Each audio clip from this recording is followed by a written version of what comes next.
नमस्कार दोस्तों, मेरा नाम है शेखर और स्वागत है आप सभी का हमारे यूट्यूब चैनल शिखर स्टडी पॉइंट पर। दोस्तों, इस वीडियो में हम देखने वाले हैं जनगणना 2011 के महत्वपूर्ण प्रश्नों को। दोस्तों, अगर आप पुराने पेपर उठा के देखेंगे, चाहे यूकेपीएससी ने कराए हो या यूके ट्रिपल एससी ने कराए हो, तो दोस्तों यहाँ से आपको प्रश्न जरूर देखने को मिल जाएगा। और दोस्तों, इसमें भी ज़्यादा कुछ आपको नया पढ़ने की ज़रूरत नहीं है। जो प्रश्न दोस्तों किसी न किसी एग्जाम में आए हुए हैं, चाहे यूपी पीसीएस हो या फिर एमपी पीसीएस हो या कोई भी एग्ज़ाम हो, तो जहाँ भी आए हों दोस्तों उन्हें आपको ज़रूर से पढ़ लेना है। और उसके अलावा दोस्तों आयोग ने इन जनगणना से ज़्यादा बाहर कुछ नहीं पूछा है, तो उसी में हम दोस्तों देखने वाले हैं और महत्वपूर्ण प्रश्नों को ही देखेंगे। तो चलिए दोस्तों शुरू करते हैं। तो पहला प्रश्न है दोस्तों यहाँ पर हमारा, भारत में पहली बार जनगणना कब हुई थी? तो इसका सही उत्तर होगा ऑप्शन नंबर बी हमारा 1872 में। और किसके समय हुई थी, ये अगला प्रश्न आने वाला है। भारत में पहली बार जनगणना किसके कार्यकाल में संपन्न हुई थी? तो इसका सही उत्तर होगा दोस्तों लॉर्ड मेयो। अगला प्रश्न है यहाँ पर हमारा, भारत में जनगणना का क्रमवार आकलन कब से प्रति 10 वर्ष के अंतराल पर किया जा रहा है? तो ये होगा दोस्तों 1881 से, ऑप्शन नंबर बी। अगला प्रश्न यहाँ पर हमारा, भारत में पहली पूर्ण जनसंख्या वर्ष में की गई थी? यहाँ पर आपको भरना रहेगा, तो ये होगा दोस्तों 1881।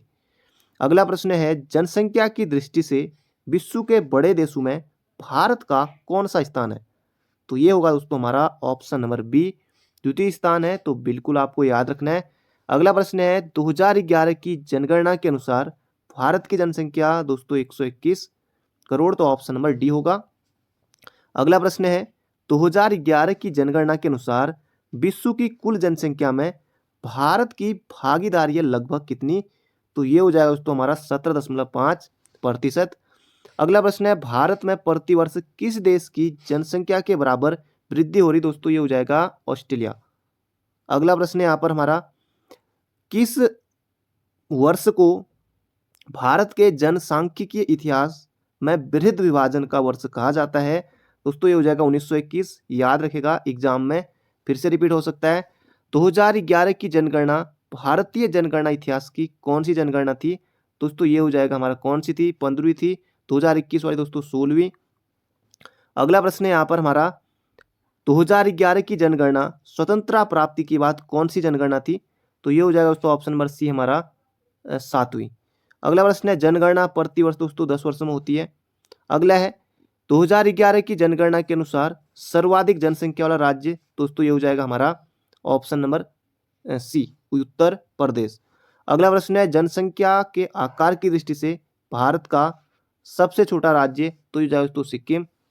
अगला प्रश्न है, 2011 की जनगणना के अनुसार बिहार? तो इसे छोड़ देते हैं, हमारे एग्जाम में नहीं आएगा। अगला प्रश्न है, 2011 की जनगणना के अनुसार उत्तर प्रदेश की? दोस्तों ये भी नहीं हो, इसे भी छोड़ देते हैं। अगला है, जनगणना की दृष्टि से भारत के 3 बड़े राज्यों का सही क्रम? तो सबसे पहले नंबर पर आएगा दोस्तों कौन सा आएगा? तो यूपी आएगा, फिर महाराष्ट्र आएगा, फिर बिहार आएगा। अगला प्रश्न है, जनसंख्या की दृष्टि से भारत के सबसे छोटे राज्यों का सही क्रम? आपको दोस्तों सिर्फ जो 2 राज्य है वही याद रखने हैं, तो सिक्किम और मिजोरम, इतना याद रखिए। ये हो जाएगा इसका सही उत्तर। अगला प्रश्न है, जनसंख्या की दृष्टि से भारत का सबसे बड़ा केंद्र शासित प्रदेश? तो सबसे बड़ा पूछा है तो दिल्ली।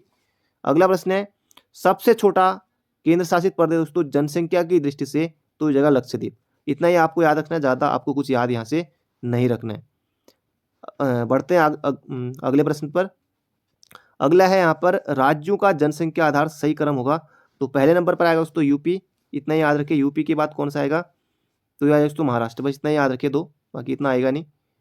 अगला प्रश्न है यहाँ पर हमारा, वर्ष 2011 की जनगणना के अनुसार देश में 2001 के दशक के दौरान जनसंख्या वृद्धि दर कितने प्रतिशत रही?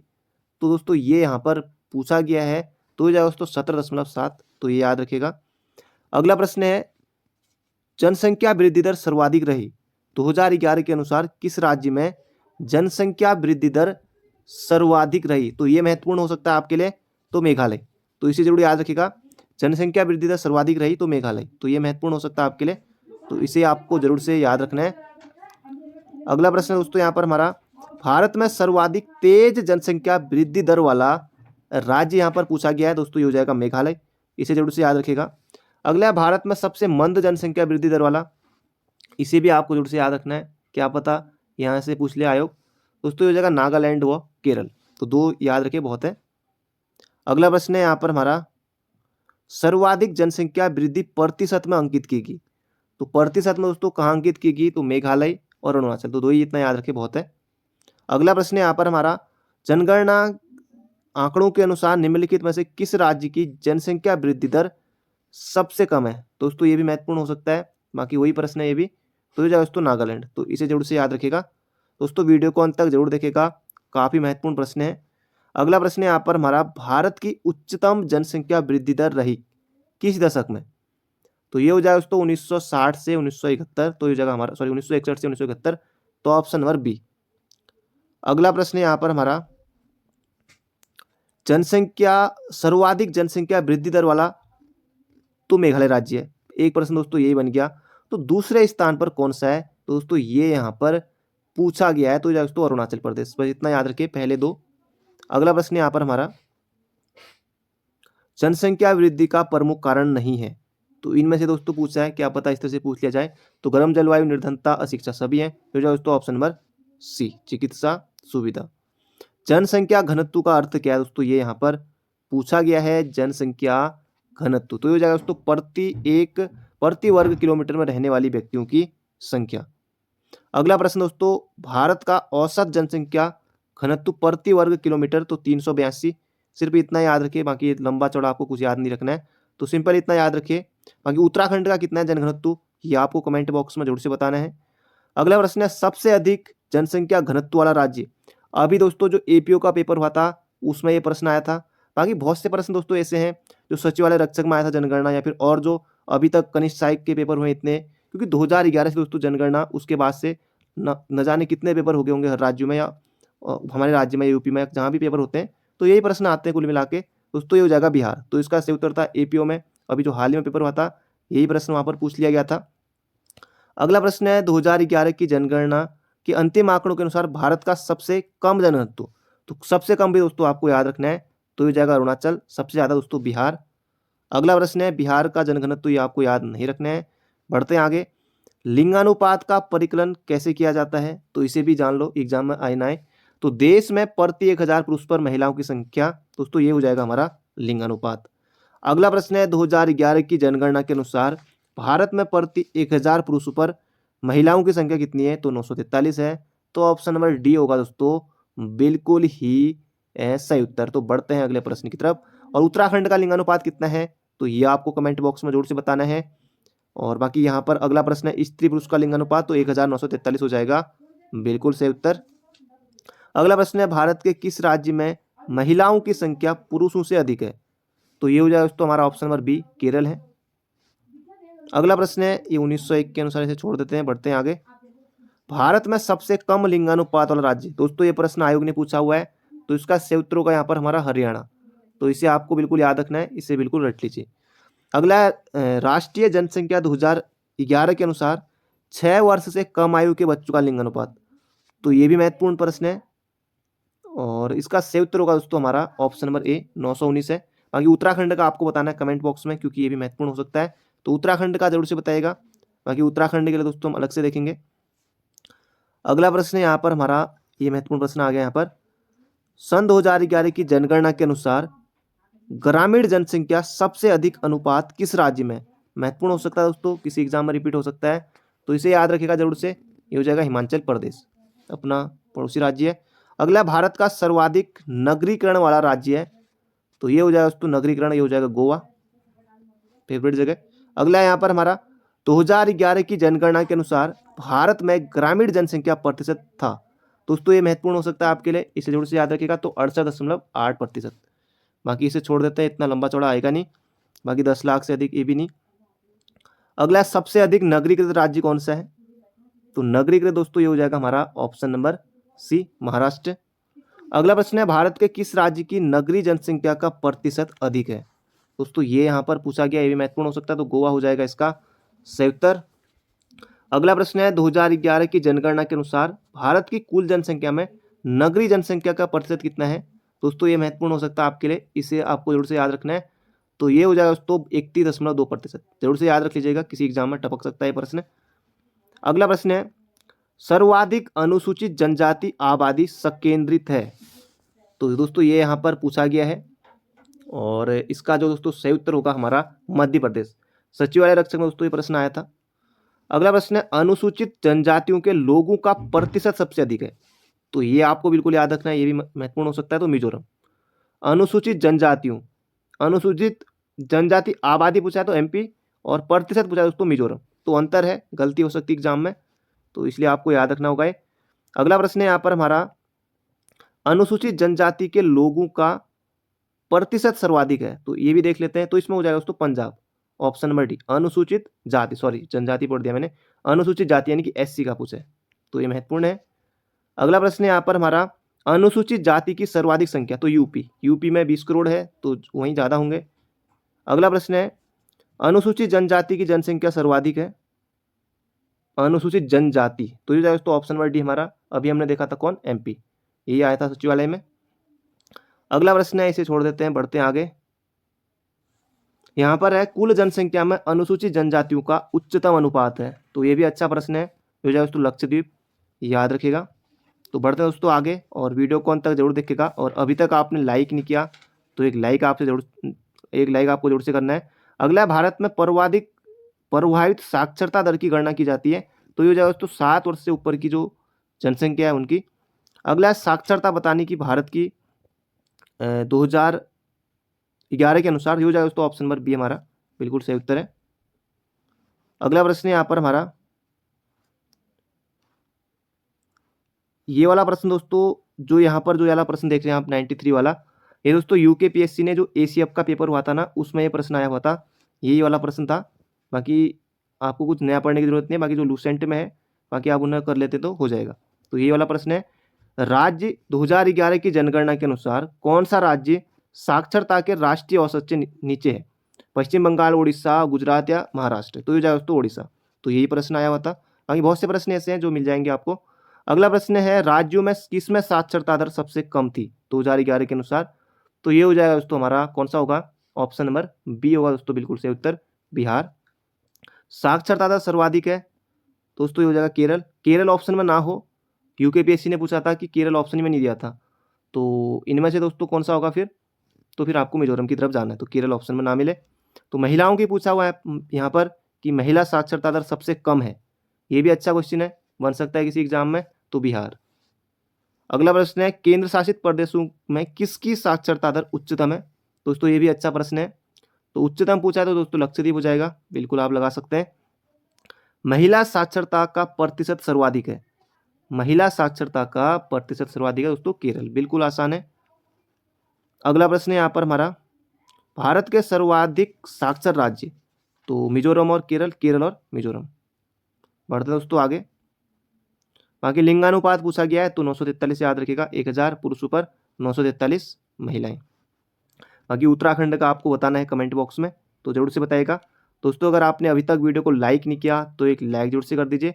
तो अगला प्रश्न दोस्तों यहाँ पर हमारा, जनगणना दशक में लिंगानुपात में भारतवर्ष सबसे अधिक गिरावट दर्ज की?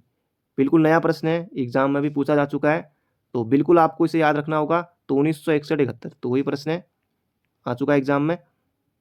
अगला प्रश्न है, सर्वाधिक कुल शहरी जनसंख्या वाला राज्य कौन सा है? तो दोस्तों ये यहाँ पर पूछा गया है, तो ये हो जाएगा महाराष्ट्र।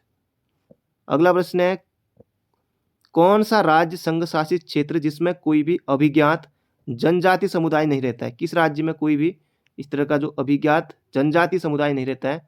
यहाँ पर पूछा गया, हो जाएगा दोस्तों दिल्ली। अगला प्रश्न है यहाँ पर हमारा, तो बढ़ते हैं आगे।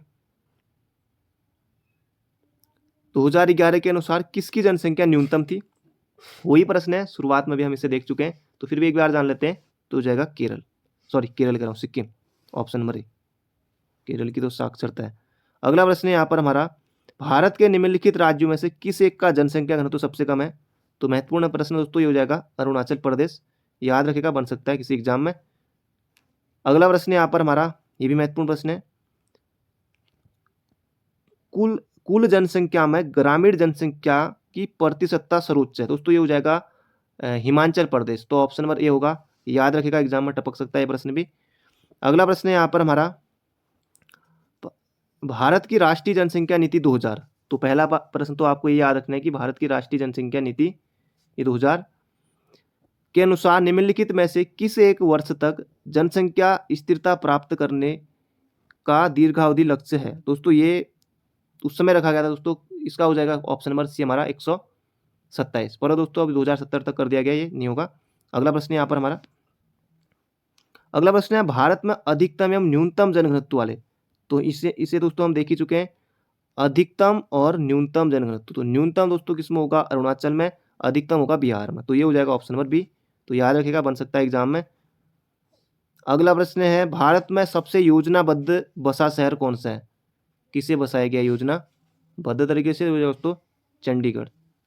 अगला प्रश्न है भारत में नगरीय जनसंख्या की सर्वाधिक दशकीय वृद्धि प्रतिशत में पाई गई। दोस्तों ये यहाँ पर पूछा गया, ये भी अच्छा प्रश्न है, हो जाएगा 1991 2001। अगला प्रश्न है, तो अगला प्रश्न है दोस्तों यहाँ पर भारत में नई राष्ट्रीय जनसंख्या नीति कब अपनाया, तो एग्जाम में बन सकता है। तो इसका सही उत्तर होगा दोस्तों हमारा ऑप्शन नंबर कौन सा होगा, तो सी होगा 2000 में। अगला है भारत में नगरीय केंद्रों की संख्या कितनी है, तो ये यहाँ पर पूछा गया है दोस्तों 6 है। अगला प्रश्न है, ये भी अच्छा प्रश्न है, वह राज्य कौन सा है जहां अनुसूचित श्रेणी में कोई जनजातीय आबादी नहीं रखी गई है, तो ये भी महत्वपूर्ण प्रश्न है, एग्जाम बन सकता है, हो जाएगा दोस्तों पंजाब। तो अभी हम पहले भी देख चुके हैं। अगला प्रश्न है, तो दोस्तों ये वाला प्रश्न भी ठीक ठाक है, सर्वाधिक नगरीकृत दोस्तों ये हो जाएगा गोवा, न्यूनतम जनघनत्व अरुणाचल, और सबसे अधिक नगरीय जनसंख्या वाला इनमें मिलाना है, सर्वाधिक सबसे अधिक नगरीय जनसंख्या वाला प्रदेश, तो नगर दोस्तों कहाँ, दिल्ली हो जाएगा। बाकी अधिकतम घनत्व वाली जनसंख्या का प्रदेश दोस्तों हो जाएगा महाराष्ट्र। अगला प्रश्न यहाँ पर हमारा, ये भी महत्वपूर्ण है, एग्जाम बन सकता है दोस्तों, ज़्यादा प्रश्न नहीं बचे हैं, थोड़े हैं। भारत के निम्नलिखित में से किस राज्य में उसकी कुल आबादी में अनुसूचित जनजातियों की आबादी की प्रतिशत अधिकतम है, ये महत्वपूर्ण है, एग्जाम में दोस्तों बन सकता है। तो इसका सही उत्तर होगा हमारा मिजोरम, इसे भी हम देख ही चुके हैं, बाकी सीडीएस में भी आ चुका है, तो मिजोरम है, इसे आपको जोर से याद रखना है। अगला प्रश्न है महाविभाजन वर्ष, प्रश्न जहां पर भी दिखे सीधे उत्तर आपको कौन सा करना है, तो 1921 आपको करना है, सही उत्तर होगा, कोई दिक्कत वहां पर नहीं होगी। अगला प्रश्न है संघ शासित क्षेत्रों में किस एक में महिला साक्षरता दर सर्वोच्च है, महिला साक्षरता दर सर्वोच्च दोस्तों ये यहाँ पर पूछा गया है, हो जाएगा लक्षद्वीप। और आपको बताना है उत्तराखंड के किस जनपद की न्यूनतम महिला साक्षरता है, ये आपको कमेंट बॉक्स में बताना है। अगला प्रश्न है दोस्तों, ज़्यादा प्रश्न नहीं बचे हैं, बस यहीं पर है। अगला प्रश्न है यहाँ पर हमारा दोस्तों, माल्थस का जो सिद्धांत है ये जन्म नियंत्रण से संबंधित है, तो ये भी एग्जाम बन सकता है, पहले पूछा जा चुका है। और अगला प्रश्न है भारत में स्त्री साक्षरता की दृष्टि से केरल के बाद दूसरा कौन सा होगा, तो केरल के बाद दूसरा कौन सा होगा, मिजोरम ही होगा, तो इतना ज़्यादा है नहीं दोस्तों। इसमें हमने देखे जनगणना के महत्वपूर्ण प्रश्नों को, और बहुत जल्दी दोस्तों देखेंगे उत्तराखंड के जनगणना के महत्वपूर्ण प्रश्नों को, हालांकि एक वीडियो मैंने पहले दी है, अगर आपने नहीं देखी है तो प्लेलिस्ट में आकर जरूर से देख लीजिएगा। तो बाकी मिलते हैं बहुत जल्दी एक नई वीडियो में, चैनल पर नए हो तो चैनल को सब्सक्राइब जरूर कर लीजिएगा, और अभी तक आपने लाइक नहीं किया दोस्तों एक लाइक करके जरूर से जाना है। तो thank you friend, thank you so much, तैयारी करते रहिए, बहुत जल्दी एग्जाम है।